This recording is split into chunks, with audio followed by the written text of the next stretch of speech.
Hi అండి. అందరూ ఎలా ఉన్నారు? అందరూ బాగున్నారా? ఇక్కడ ఒక ఎద్దు కనిపిస్తుంది కదండి.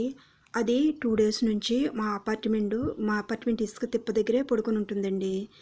ఎందుకు అలా పడుకొని ఉంటుందా అని చూద్దాం, ఫ్రూట్స్ ఏమైనా పెడదామని చూడడానికని వెళ్తే అది అస్సలు లేవలేని ఇదిలో ఉందండి. ఏమైందని చూస్తే దాని కాలు బాగా వంకరగా వెళ్ళిపోయింది. ఏమి ఇలాగైందని చూస్తే అది చాలా పెయిన్తో బాధపడుతుంది.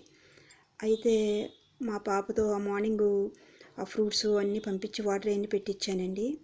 యానిమల్స్ లవర్స్ ఉంటారు కదండి, వాళ్ళది గ్రూప్ ఒకటి ఉంటే వాళ్ళకి కాల్ చేస్తామండి. వాళ్ళకి కాల్ చేస్తే చాలామంది రెస్పాండ్ అయ్యి రాజమండ్రి దగ్గరలో ఉన్న వాళ్ళు వచ్చి దానికి ఇంజెక్షన్స్ అవి ఇచ్చారండి.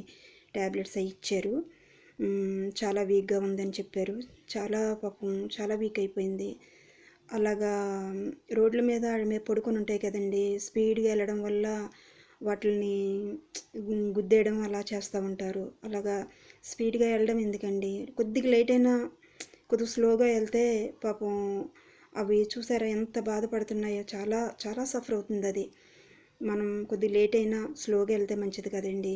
అలా నోరులేని మూగజీవాలని మనం అలాగా గుద్దేసి వెళ్తే అవి ఎంతో బాధపడేవి, చెప్పుకోలేవు కదండి పాపం, నోటితో చెప్పుకోలేవు.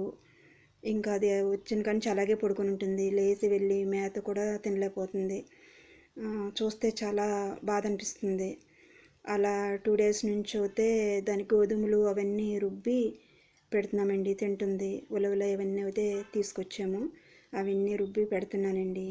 ఎంత మనం పెట్టినా వెళ్ళి తిరిగి తిన్న బలం వేరే కదండి. పాపం అది అసలు లేగలేక ఎంత బాధపడుతుందో.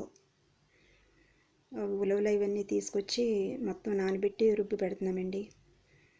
ఇట్లకొతే లైక్స్ సబ్స్క్రైబర్స్ ఏం అడగట్లేదండి, కానీ యానిమల్స్ని మటుకు బాధ పెట్టొద్దండి ప్లీజ్.